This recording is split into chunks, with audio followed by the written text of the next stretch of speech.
नमस्कार, मी डॉक्टर दिलीप सातभाई।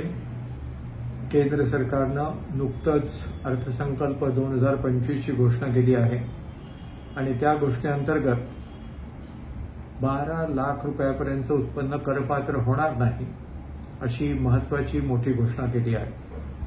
त्यामुळे ज्या करदात्यांचं उत्पन्न 12 लाख रुपयापर्यंत आहे किंवा ज्या सॅलरीड वेतनधारकांचं उत्पन्न 12,75,000 रुपयापर्यंत आहे किंवा ज्या प्रोफेशनल्सचं म्हणजे चार्टर्ड अकाउंटंट, डॉक्टर, इंजिनियर, वकील, आर्किटेक्ट इत्यादी लोकांचं उत्पन्न 24 लाख रुपयापर्यंत असेल आणि 44 EDA खाली ते एक्झम्पशन्स मागत असतील तर अशा सर्व लोकांचं 12 लाख रुपयापर्यंत उत्पन्न करमुक्त होणार आहे। त्यामुळे 12 लाखापर्यंत जर उत्पन्न असेल तर टॅक्स द्यावा लागणार नाही, पण 12 लाख रुपयापेक्षा जर जास्त टॅक्स द्यायला लागला, म्हणजे 12 लाख रुपयाच्या उत्पन्नापेक्षा जर जास्त उत्पन्न झालं तर मोठ्या प्रमाणावर त्यांना 4 लाख रुपयापासून टॅक्स रिबेट न मिळाल्यामुळं त्यांना कर भरावा लागणार आहे।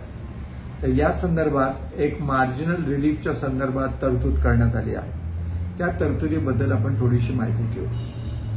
ज्या वेळेला 12 लाख रुपयांपेक्षा जास्त उत्पन्नावर देय असणारा कर किंवा 12 लाख रुपयापेक्षा अधिक असलेली उत्पन्नाची रक्कम यातील कमी रकमेच्या फरकाच्या रकमेपर्यंत करदात्याला नेहमीच किरकोळ दिलासा दिला जातो। याला प्राप्तिकर कायद्याच्या भाषेत मार्जिनल रिलीफ असं म्हणतात। उदाहरणार्थ 12 लाख रुपयांवर कोणताही कर नाही, कारण त्याच्या याच्यातला प्राप्तिकर जो आहे तो टॅक्स रिबेटद्वारे शून्य करण्यात आला आहे। मात्र 12,01,000 रुपयांवर नवीन दरानुसार उपकर सोडून एकंदर 60,150 रुपये प्राप्तिकर देय आहे। याचा अर्थ 1,000 रुपयाचं उत्पन्न वाढलं तर प्राप्तिकर 60,150 रुपये भरावा लागणार हे न्यायोचित वाटत नाही। म्हणून अशा करदात्यांना जेवढे उत्पन्न 12 लाख रुपयापेक्षा अधिक झाले असेल तेवढाच कर म्हणजे 1,000 रुपये या केसमध्ये त्यांना भरावा लागणार आहे। तथापि मार्जिनल रिलीफचा फायदा ज्या करदात्यांचे उत्पन्न 12 लाखापेक्षा अधिक परंतु 12,70,590 पर्यंत असेल त्यांनाच मिळणार आहे। थोडक्यात सांगायचं म्हणजे जर 12,01,000 रुपयाचं उत्पन्न असेल तर तुम्हाला 60,150 रुपयाचा टॅक्स नॉर्मल रेट प्रमाणे येतो। उत्पन्न तुमचं 12 लाखापेक्षा अधिक आहे 1,000 म्हणून तुम्हाला टॅक्स भरावा लागेल 1,000 रुपये। जर तुमचं उत्पन्न 12,10,000 रुपये असेल तर नवीन कर प्रणालीनुसार तुमचा देय कर 61,500 रुपये आहे। तुमचं उत्पन्न 12 लाखापेक्षा जास्त फक्त 10,000 आहे, म्हणून तुम्हाला टॅक्स 61,500 नाही तर फक्त 10,000 भरावे लागतील। जर तुमचं उत्पन्न 12,25,000 रुपयाचं असेल तर त्याला देय कर 63,750 आहे। रक्कम 12 लाखापेक्षा अधिक आहे ती 25,000 आहे, म्हणून तुम्हाला 25,000 रुपये टॅक्स भरायला लागेल। जी गोष्ट 12,25,000ची तीच गोष्ट 12,40,000ची, तीच गोष्ट 12,60,000 रुपयाची, तीच गोष्ट 12,70,590 रुपयाची। आणि अशा वेळेला ज्या वेळेला 12,70,590 रुपयाचं उत्पन्न होईल त्यावेळेला तुम्हाला द्यायचा कर आणि 12 लाखापेक्षा अधिक असलेलं उत्पन्न हे प्रथमच संयुक्तिक असेल तेवढंच असेल, ते 70,590 रुपये असेल। 12,80,000 रुपयाचं उत्पन्न झालं तर देय कर 72,500 रुपये असेल, पण 12 लाखावरची किंमत जी आहे ती 80,000 रुपयाची असेल। त्यामुळं तुम्हाला 72,500 रुपये फक्त टॅक्स यामध्ये भरावा लागेल। आता वेतनधारकांना NPS द्वारे कर नियोजन करणे शक्य आहे का, ते याला उत्तर होय आहे।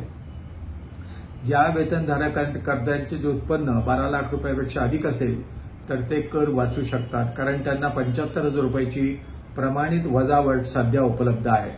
सध्या त्यांना 12,75,000 रुपयापर्यंत कोणताही कर भरावा लागणार नाही, हे मात्र निश्चित आहे। यासाठी उत्पन्नाचे नियोजन शक्य आहे काय, ते नक्की। करदाता पगारदार व्यक्ती असेल तर 13,70,000 रुपयापर्यंत वार्षिक उत्पन्नावर त्यांना कसलाही कर भरावा लागणार नाही, हे सर्व श्रुत आहे। मानक वजावट किंवा काही मान्य अतिरिक्त NPS बचत राष्ट्रीय पेन्शन योजनामध्ये गुंतवणूक करून यापेक्षा अधिक करदायित्व कमी करता येणं शक्य आहे। याचा विचार करूया। या कर नियोजनाअंतर्गत भविष्य निर्वाह निधी म्हणून NPS मध्ये गुंतवणूक करणं आवश्यक आहे। सर्वसाधारण भविष्य निर्वाह निधीमधील गुंतवणूक वजावटीसाठी नवीन कर प्रणालीमध्ये उपलब्ध नाही, तर एनपीएस मधील फक्त उपलब्ध आहे। या निकषावर हे वजावट व्यवस्थापित केलेली आहे। कर नियोजन एनपीएस अंतर्गत कर्मचाऱ्याच्या मूळ पगाराच्या 14% गुंतवणूक आयकर कायद्याच्या 80 CCD 2 अंतर्गत कर सवलतीसाठी पात्र आहे।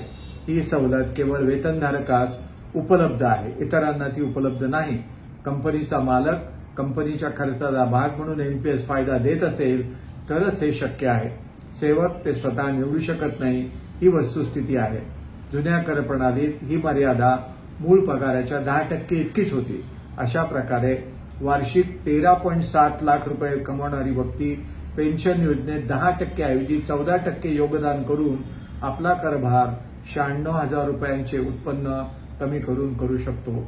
समजा एखाद्या कर्मचाऱ्याचा वार्षिक उत्पन्न 13.70 लाख रुपये आहे, त्यामध्ये 50% मूळ वेतन 6.85 लाख रुपये आहे, तर 14% दराने वार्षिक एनपीएस योगदान 95,900 रुपये असेल। या रकमेवर 15% ते 30% दराने ज्या गटवारीत करदाता असेल त्यानुसार प्राप्तिकराची बचत होऊ शकेल।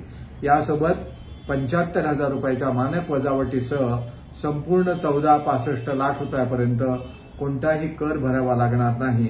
सर्वात महत्त्वाची गोष्ट म्हणजे लाखो करदाते या संधीचा फायदा घेत नाही, हीच महत्त्वाची बाब आहे। एनपीएसचा लाभ जवळजवळ 10 वर्षापूर्वी सुरू करण्यात आला होता, परंतु आतापर्यंत केवळ 22 लाख करदात्यांनी त्यात गुंतवणूक केली आहे।